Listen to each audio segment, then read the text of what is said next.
السلام علیکم۔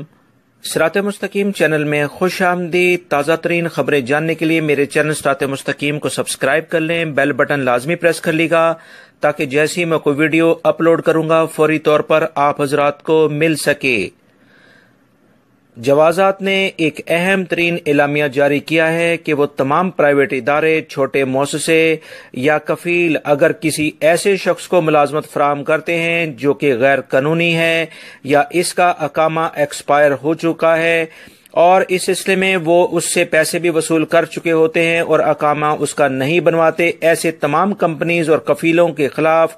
بھرپور کارروائی شروع کر دی گئی ہے اور انہیں 1 لاکھ ریال جرمانہ، 6 ماہ کی قید کی سزائیں دی جائیں گی اور وہ تمام کمپنی اگلے 5 سال تک ملازمین کو ریکروٹ نہیں کر سکیں گی، یعنی ان کے اقامے تجدید نہیں کروا سکیں گی، نہ ہی انہیں مزید ملازمین ہائر کرنے کی اجازت ہوگی۔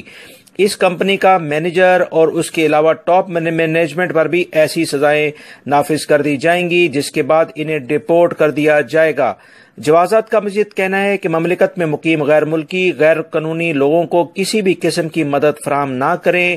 اگر وہ ایسا کرتے ہوئے پائے گئے تو ان کے ساتھ سختی سے کے ساتھ نپٹا جائے گا اور انہیں 6 ماہ قید اور 1 لاکھ ریال جرمانے عائد کیے جائیں گے۔ ایسے تمام افراد جن کے اقامے ایکسپائر یا بنے ہی نہیں ہیں یا بارڈر کراس کر کے وہ آتے ہیں یا حج عمرے کے بعد واپس نہیں جاتے ہیں، ایسے تمام افراد کو بھی مملکت میں غیر قانونی سمجھا جائے گا اور انہیں سعودی قوانین کے مطابق سزائیں دی جائیں گی۔ وہ تمام لوگ جو کہ وزٹ ویزے پر موجود ہیں، برائے مہربانی ویزا کی میعاد ختم ہونے سے پہلے ہی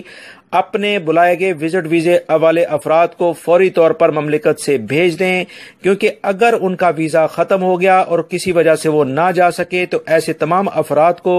اسی قانون کے تحت مملکت میں جو موجود ہوں گے ان کو سزائیں دی جائیں گی، جو کہ 6 ماہ قید اور 1 لاکھ ریال جرمانہ ہے، اور جن لوگوں نے انہیں ویزے پہ بلایا ہوگا وہ بھی اس سزاؤں کے مستحق ہوں گے اور اس کے ساتھ ڈیپورٹ کر دیے جائیں گے۔ دوستو، یہ